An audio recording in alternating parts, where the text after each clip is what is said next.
Hi guys, ఇప్పుడే కూలీ cinema నుంచి రావడం జరిగింది. ఈ సినిమా రిలీజ్ కంటే ముందు ఈ సినిమా పైన చాలా హైప్ ఉంది కదా.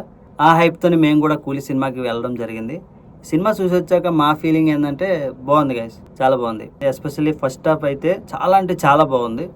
లోకేష్ క్రియేట్ చేసిన క్యారెక్టరైజేషన్స్, దాని వెనకాల ఉన్న బ్యాక్ స్టోరీ అదంతా చాలా బాగుంది. ఒక చాలా ఇంట్రెస్టింగ్ స్క్రీన్ ప్లే తో ఫస్ట్ హాఫ్ అయితే చాలా బాగా డీల్ చేశాడు లోకేష్. ఇంకా సెకండ్ హాఫ్ విషయానికి వస్తే మనోడు లియో సెకండ్ హాఫ్ తో పోలిస్తే కూలీ సెకండ్ హాఫ్ కూడా చాలా బాగుంది. ఇంకా క్లైమాక్స్ కూడా చాలా బాగా అనిపించింది. అండ్ ఒక సర్ప్రైజింగ్ క్యామియోస్ తో క్లైమాక్స్ ముగుస్తుంది అనమాట. క్యామియోస్ ఏంటో మీ అందరికి తెలిసిందే. అమీర్ ఖాన్ గారు వస్తారనమాట.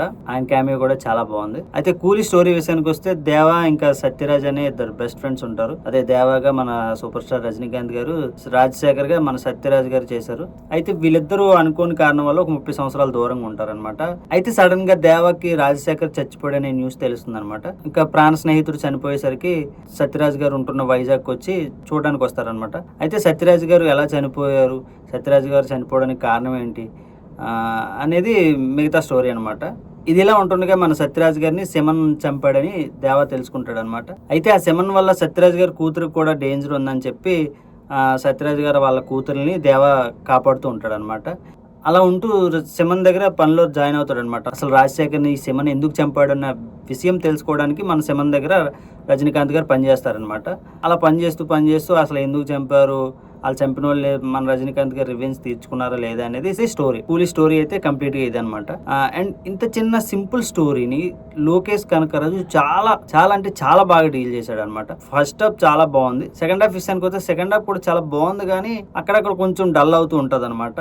క్లైమాక్స్ విషయానికి వస్తే చాలా బాగానే తీశాడు. ఇంకా పర్ఫార్మెన్స్ విషయానికి వస్తే ఇంకా రజనీకాంత్ గారి గురించి చెప్పాల్సిన అవసరం ఉందండి. ఆయన స్వాగ్, ఆయన స్టైలు, ఆయన ఆరా ఇప్పటికీ అలా ఉందన్నమాట. ఏమాత్రం మిస్ అవ్వలేదు. ఎస్పెషల్లీ ఫైట్ సీన్లో అయితే రజనీకాంత్ గారు అద్దరు కొట్టారు.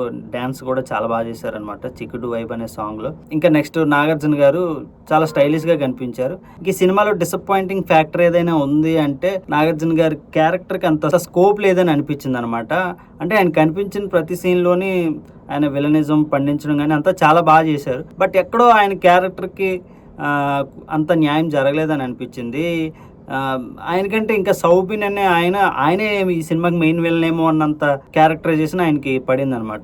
ఇంత పెద్ద హీరోని పెట్టుకొని అంటే ఇంత వీక్ క్యారెక్టరైజేషన్ ని రాయడం అనేది నాకైతే అర్థం కాలేదు. బట్ ఈ సినిమాకి ఆ క్యారెక్టరైజేషన్ కి నాగార్జున గారు అవసరం లేదు, ఎవరైనా చేసేవచ్చు. కాకపోతే నాగార్జున గారు ఏంటంటే ఆయనకున్న స్వాగ్, స్టైలు, ఆ హెయిర్ స్టైలు, ఆ గడ్డం, దాన్ని బట్టి సినిమాలో కొంచెం చాలా స్టైలిష్గా కనిపించారని అందుకు కొంచెం హ్యాపీగా ఫీల్ అవ్వాలి తప్పితే నాగార్జున గారి క్యారెక్టర్కి అంత న్యాయం జరగలేదని అనిపించింది. అది పక్కన పెడితే సినిమా మాత్రం చాలా బాగుందండి.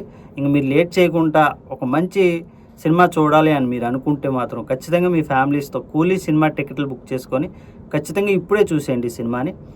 అండ్ మంచి థియేటర్కల్ ఎక్స్పీరియన్స్ ఉన్న సినిమా అనమాట. అండ్ బ్యాక్గ్రౌండ్ స్కోర్ కూడా చాలా అంటే చాలా బాగుంది. ఇంకా సౌబిన్ అయితే ఇంకా అద్దరు కొట్టాడు గాయస్. సినిమా మాత్రం చాలా అంటే చాలా బాగా చేశాడు సౌబిన్. అంటే ఈ సినిమాతో నాకు తెలిసి తెలుగులో కూడా సౌబిన్ మంచి పేరు సంపాదించుకుంటాడు అనమాట. ఇంకా ఆయన కనిపించినప్పుడు ఆయన పర్ఫార్మెన్స్కి జనాలు అయితే విజిల్స్ వేస్తున్నారనమాట. సో అంత బాగా చేశారు. ఇంకా ఉపేంద్ర గారు కూడా బాగానే చేశారు. ఉపేంద్ర గారికి కూడా చాలా తక్కువ స్కోప్ ఉందన్నమాట. ఉన్న 2-3 సీన్లు ఆయన కూడా మంచి స్వాగ్, ఆ స్టైలిష్ యాక్షన్ ఎపిసోడ్స్ కూడా బాగానే చేశారనమాట ఆయనతో కూడా. ఈ సినిమాకి ప్లస్ పాయింట్ ఏంటంటే స్క్రీన్ ప్లే అనమాట. చాలా అంటే చాలా బాగుంటుంది. బ్యాక్గ్రౌండ్ స్కోర్ బాగుంటుంది, ఆర్టిస్టుల పర్ఫార్మెన్స్ బాగుంటుంది. మైనస్ పాయింట్లు అంటే ఏం పెద్దగా లేవు. సినిమా అయితే ఎక్కడ బోర్ కొట్టదు, అది మాత్రం పక్కాగా రాసి పెట్టుకోండి.